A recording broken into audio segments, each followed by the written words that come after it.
In digital Marathi, जनतेच्या हक्काचं व्यासपीठ।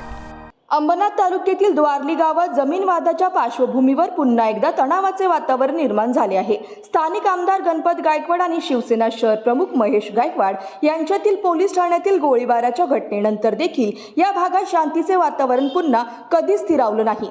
8 महिन्यांपूर्वी झालेल्या या घटनेमुळे गावकऱ्यांमध्ये अजूनही असुरक्षतेची भावना होती आणि आता या वादाला पुन्हा एकदा उधाण आले आहे।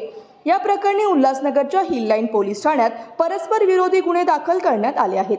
द्वारली गावातील वादग्रस्त असलेल्या जागेला भूमी अभिलेख विभागाने जागेची मोजणी करण्यास स्पष्टपणे मनाई केली होती। मात्र सोमवारी एका बिल्डरने कायद्याची कोणतीही तमा न बाळगता आपल्या हत्यारबंद सहकाऱ्यांसह जागेचा सर्वे सुरू केला। हा सर्वे पोलिसांच्या बंदोबस्ताविना केला जात होता, ज्यामुळे गावात एकाच खळबळ उडाली होती।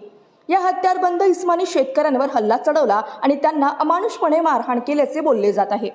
हल्ल्याच्या दरम्यान शेतकऱ्यांनी तात्काळ कल्याण शिवसेनेचे शहर प्रमुख महेश गायकवाड यांच्याशी संपर्क साधला।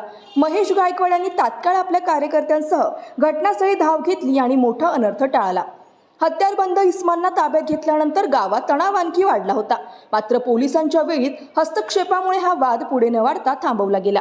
सध्या हिल लाईन पोलीस ठाण्याचे निरीक्षक अनिल जगताप यांच्या मार्गदर्शनाखाली तपास सुरू असून या प्रकरणी हिल लाईन पोलीस ठाण्यात दोन्ही गटांविरोधात परस्पर विरोधी गुन्हे दाखल करण्यात आले आहेत। या घटनाक्रमांमुळे द्वारली गावातील लोकांमध्ये भीतीचे वातावरण निर्माण झाले आहे। पोलीस अधिकाऱ्यांनी स्थानिकांना शांतता राखण्याचे आवाहन केले असून या वादाचा तोडगा निघेपर्यंत गावात पोलिसांचा कटेकोट बंदोबस्त तैनात करण्यात आला आहे।